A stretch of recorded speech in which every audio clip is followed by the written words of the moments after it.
دو سفر کرنے والے زید اور بلال ایک دور دراز اور سنسان راستے پر چل رہے تھے۔ دونوں نے لمبے سفروں کی تھکن محسوس کی اور ان کے پیروں تلے سے زمین کھسکنے لگی تھی۔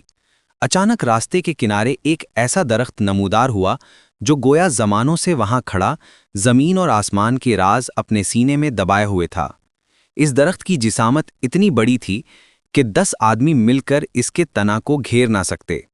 اس کی شاخیں آسمان تک جاتی محسوس ہوتی تھیں، جیسے وہ بادلوں سے باتیں کر رہی ہوں۔ پتے گہرے سبز تھے، مگر ان پر وقت کی دھول اور پر اسرار جھلکیاں تھیں۔ زید نے بلال کی طرف دیکھا اور بغیر کچھ کہے دونوں درخت کے سائے میں بیٹھ گئے۔ سایہ ٹھنڈا اور گہرا تھا، جیسے کوئی پرسکون چادر ان پر ڈال دی گئی ہو۔ انہوں نے اپنا توشہ کھولا، پانی پیا اور تھوڑی دیر خاموشی سے اس عظیم الشان مخلوق کی طرف دیکھتے رہے۔ اچانک درخت سے ایک آواز آئی۔ یہ کوئی عام آواز نہ تھی، یہ ایسی تھی جیسے پرانے لکڑی کے تختے ہل رہے ہوں، جیسے ہوا شاخوں سے گزر کر کوئی پرانا گیت گا رہی ہو۔ آواز میں درد تھا، حسرت تھی اور ایک گہرا سکون بھی۔ زید جو بہت حساس دل رکھتا تھا نے کانپتی آواز میں پوچھا، کون ہے؟ درخت نے جواب دیا، لیکن الفاظ نہیں تھے۔ یہ احساسات کی لہر تھی جو ان کے دل و دماغ میں اتر رہی تھی۔ درخت نے کہا، میں اس زمین کا یادگار ہوں۔ میں نے سینکڑوں سال دیکھے ہیں، بادشاہ آئے اور گئے، قافلے آئے اور گئے، جنگیں ہوئیں اور ختم ہوئیں۔ میں نے محبت کے قصے سنے ہیں اور جدائی کے ماتم دیکھے ہیں۔ میں نے تھکے ہارے مسافروں کو سایہ دیا ہے اور چوروں کو چھپنے کی جگہ بھی۔ لیکن تم دونوں مختلف ہو، تمہارے دل صاف ہیں، تمہارے ارادے پاک ہیں۔ تم نے میرے سائے میں صرف آرام کے لیے پناہ نہیں لی، بلکہ میری موجودگی کا احترام کیا ہے۔ بلال حیرت سے درخت کو دیکھتا رہا۔ تم بول سکتے ہو؟ درخت نے ایک قسم کی ہنسی محسوس کروائی۔ ہر چیز بولتی ہے بیٹا، صرف سننے والے کانوں کی ضرورت ہوتی ہے۔ تم نے میرے وجود کو محسوس کیا، اس لیے میری آواز تم تک پہنچی۔ پھر درخت نے اپنی کہانی سنانی شروع کی۔ وہ ایک ایسے زمانے کی بات کرنے لگا جب یہ علاقہ سرسبز و شاداب تھا، جب یہاں دریا بہتا تھا اور پرندوں کی چہچہاہٹ سے فضا گونجتی تھی۔ اس نے ایک محبت کی کہانی بیان کی، ایک نوجوان شہزادے اور ایک دیہاتی لڑکی کی جو اسی درخت کے نیچے ملتے تھے۔ انہوں نے اپنے وعدے اسی کی چھال پر کندہ کیے تھے۔ وقت گزرا، شہزادہ گیا، لڑکی انتظار کرتی رہی اور آخر کار اس درخت کا سایہ ہی اس کا سہارا بن گیا۔ درخت آہستہ آہستہ بتاتا گیا کس طرح ایک جنگ کے بعد یہاں قحط پڑ گیا، کس طرح لوگ منتقل ہو گئے اور یہ درخت تنہا رہ گیا۔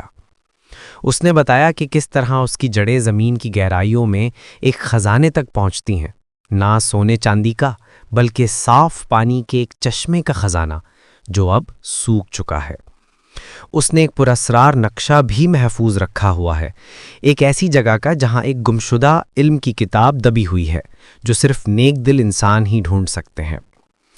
زید اور بلال مسحور ہو کر سنتے رہے۔ درخت نے انہیں ایک ذمہ داری دی، تمہیں اس چشمے کو دوبارہ جاری کرنا ہوگا، تمہیں وہ کتاب ڈھونڈنی ہوگی، تمہارے نیک دل ہی اس زمین کی برکت کو واپس لا سکتے ہیں۔ درخت نے انہیں ہدایات دیں، کس سمت میں جانا ہے، کن نشانیوں کو تلاش کرنا ہے۔ اس نے انہیں اپنی ایک پرانی شاخ ٹوٹی ہوئی دی جو ہمیشہ شمال کی طرف اشارہ کرتی۔ ساتھ ہی اس نے ایک وارننگ بھی دی، راستے میں آزمائشیں آئیں گی، تمہارا ایمان ہی تمہاری حفاظت کرے گا۔ سورج ڈھلنے لگا تھا، درخت کی آواز دھیمی ہوتی گئی، اب جاؤ، میری کہانی تمہارے ساتھ ہے۔ جب تمہیں مشکل پیش آئے، اپنے دل کی آواز سننا، نیکی ہمیشہ روشنی کی راہ دکھاتی ہے۔ زید اور بلال نے درخت کو شکریہ ادا کیا اور ایک نئے مشن کے ساتھ اپنے سفر پر چل پڑے۔ ان کے پیچھے وہ پرانا درخت خاموشی سے کھڑا رہا، اپنے سائے زمین پر پھیلاتا رہا، گویا ان کی حفاظت کی دعا کر رہا ہو۔ کہانی کا اختتام یہ ہوا کہ ان دو نیک دل مسافروں نے درخت کے بتائے ہوئے راز کو پا لیا، اور نہ صرف چشمہ دوبارہ جاری ہوا بلکہ وہ گمشدہ کتاب بھی ملی جس نے پورے علاقے کو خوشحالی سے بھر دیا۔ پرانا درخت آج بھی وہاں کھڑا ہے، ہر تھکے ہارے مسافر کو سایہ اور امید کی کہانی سناتا ہے۔